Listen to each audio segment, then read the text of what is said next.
আসসালামু আলাইকুম। আমি যখন নতুন এই প্রবাসে আসি তখন অনেক মানুষ নানান রকমের কথা বলে যে কেন এই কোম্পানিতে আসছিস, কোম্পানি ভালো না, আমরাই 3 মাস 4 মাস বসে রয়েছি, আমরাই কোনো কাজ পাই নাই, তাহলে কেন এই প্রবাসে আসছিস? এই সৌদি আরবে অনেক ভালো ভালো কোম্পানি আছে, সেই সব কোম্পানি থুয়ে কেন এই কোম্পানিতে আসছিস? আমরাই 3 মাস 4 মাস বসে রয়েছি, আমরাই কোনো কাজ পাই না। ঠিক আছে, এই কথা বলে আমাদেরকে টেনশনে ফেলানোর ধান্দা।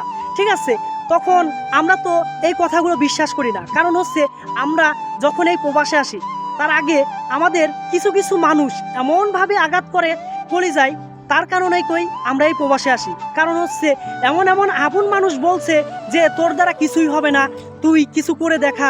ঠিক আছে, এই সব কথাগুলোই আপন মানুষই বলছে। দেখা যাক, ধৈর্য ধরে থাকি, শেষে কি হয় আমাদের কপালে। ঠিক আছে, এই কথা বলে আমরা চলে গেলাম।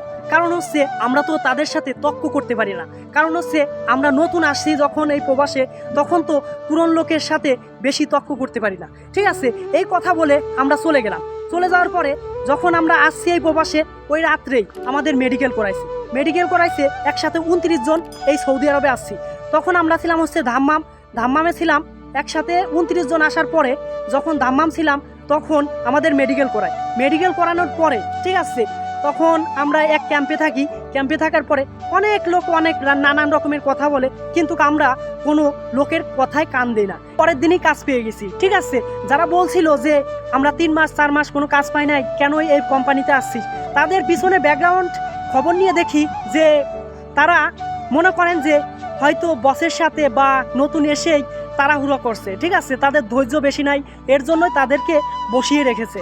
ঠিক আছে, এই প্রবাসে মনে করেন যে বসের সাথে বা মনে করেন যে আসার পরে যদি মনে করেন যে অনেক তক্কতকি করেন, তাদের এরকমের শাস্তি দেয়। ঠিক আছে, 3 মাস 4 মাস বসায় রাখে, কিন্তু যে তাদের বসিয়ে রেখে আমাদেরকে কাজ দিয়ে দিচ্ছে।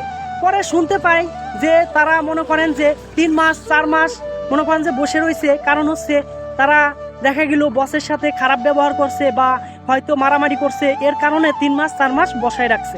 ঠিক আছে, তাই বলতেছি ভাই, এই প্রবাস হচ্ছে ধৈর্য ধরে থাকেন, ইনশাআল্লাহ আপনার সফলতা আপনার হাতে। কারণ হচ্ছে অনেকেই বলছিল যে ভাই আমরা 3 মাস 4 মাস বসে রয়েছি, তাহলে কিসের জন্য এই কোম্পানিতে আসছিস?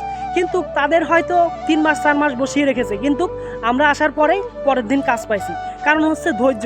আর এই প্রবাসে মনে করেন যে বেশি নেতাগিরি যে দেখায়, তার মনে করেন যে ওইটাই হয়। ঠিক আছে, এই প্রবাসে মনে করেন যে নেতাগিরি দেখানো যায় না, কোম্পানির আদেশ মেনে চলতে হয়। আপনারা সবাই ভালো থাকবেন, সুস্থ থাকবেন, আল্লাহ হাফেজ।